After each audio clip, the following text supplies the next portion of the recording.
Rihanna's Fenty fashion venture, despite its shimmering promise and the colossal fame of its founder, ended up lasting a mere 4 years. The brand was birthed amidst high expectations, not just because of Rihanna's renowned influence, but also due to the association with LVMH, the world's largest fashion conglomerate. How then did this fashion giant find itself facing the same iceberg as the Titanic? The saga of Fenty, also known as Fenty Maison, took root further back in 2014. Rihanna, with a vision in her mind, filed trademarks in numerous retail sectors, hinting at a broad lifestyle brand in the making. Although this strategic move created a slight murmur in the fashion community, with media outlets like Vogue Australia correctly predicting her future endeavors, it mostly stayed below the radar till 2017. This is when the foundational steps for the company were officially taken. With Rihanna's reputation of wearing exclusive designer apparel and often being an ambassador for budding designers, there was no doubt about the buzz surrounding her foray into fashion. Her passion for fashion was evident. She not only had her own fashion-focused TV show, Styled to Rock, but she also proudly accepted the Fashion Icon Award from the CFDA in 2014. The excitement was real. Fans and fashion aficionados awaited Rihanna's creations with bated breath. Rihanna was no stranger to the fashion scene. She had dabbled in design with big names, from her beginnings with Armani jeans in 2011 to partnerships with high street UK shop River Island in the 2010s, Balenciaga for footwear, Dior for sunglasses, and Chopard for jewelry. The world especially took notice after her hugely successful collaboration with Puma. With each successive achievement, the clamor for her exclusive line became louder. Come the 10th of May 2019, the anticipation reached its zenith. Rihanna announced the inception of the Fenty fashion house on Instagram. The post was significant. It announced not only LVMH's financial backing, but also unveiled the brand's logo. The excitement grew when it was revealed that this was LVMH's first new brand since 1987, following Christian Lacroix, a name which had seen its share of financial challenges. Given Rihanna's unparalleled celebrity status and the trust consumers had in the Fenty name, expectations were sky high. LVMH poured substantial support behind this initiative, and so did Rihanna, contributing about 30 million euros of her own funds in-kind contributions. She leveraged her fame as capital while LVMH matched her with a 30 million euros cash investment. The Fenty brand's ethos revolved around the idea that curvaceous women should find their luxury niche in the fashion market.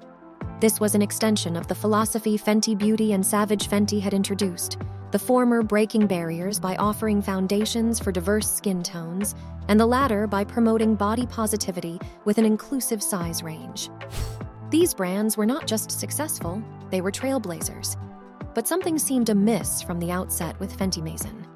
Using the classic 4 Ps of marketing, promotion, product, place, and price, one could dissect where the brand lost its way. The promotional efforts seemed misdirected. While the initial Instagram announcements and launch parties generated buzz, there was a discernible lack of inclusivity that had been the hallmark of the Fenty brand. Rather than making the brand accessible, the promotional events took a more exclusive turn, which was jarringly opposite to Fenty's established ethos.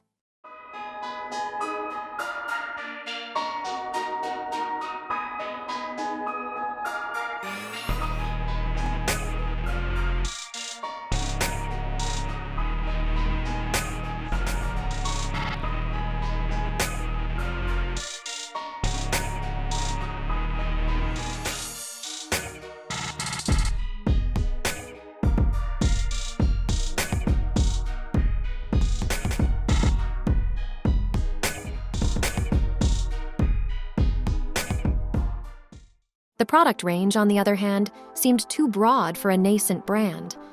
Launching with women's wear, menswear, shoes, jewelry, and eyewear was ambitious. Most brands find success by mastering one niche before branching out, like Fenty Beauty's focus on foundation or Savage Fenty's spotlight on lingerie. In the end, while the venture had all the ingredients for success, a world-renowned celebrity founder, the backing of the world's largest fashion house, and a globally recognized brand name, It seemed the execution failed to capture the magic that fans and consumers expected from Rihanna's Fenty. With their decision to introduce an expansive product range right from the start, Fenty made a bold move. By encompassing such a vast array of items, they effectively gave the treatment of a luxury brand to what felt like a celebrity rolling out a product in Target. This unintentionally diluted the unique allure and exclusivity typically associated with luxury items. The danger of scattering one's focus across a multitude of products is that it might appear as if there's insufficient attention given to each individual item. If you're marketing something as a luxury, high-end product, there should be an evident investment in its quality and design. But this wasn't what many observed when they scrutinized Fenty's lookbook. The designs, though meant to represent the epitome of luxury, felt a touch uninspired, earning a lukewarm reception from many in the fashion community. Adding fuel to this critique was the fact that a significant portion of the collection didn't seem to bear the distinct stamp of Rihanna and her team's creativity. Instead, many pieces felt reminiscent of her greatest hits, designs from her past. However, one cannot deny that there were elements of brilliance in the collection, notably the footwear designed by the celebrated Amini Muradi. Muradi's designs garnered significant attention, leading to her successful shoe line, which remains in demand. From the outset, I felt that much of Alexa Chung's fashion evolution seemed driven primarily by sophisticated styling techniques.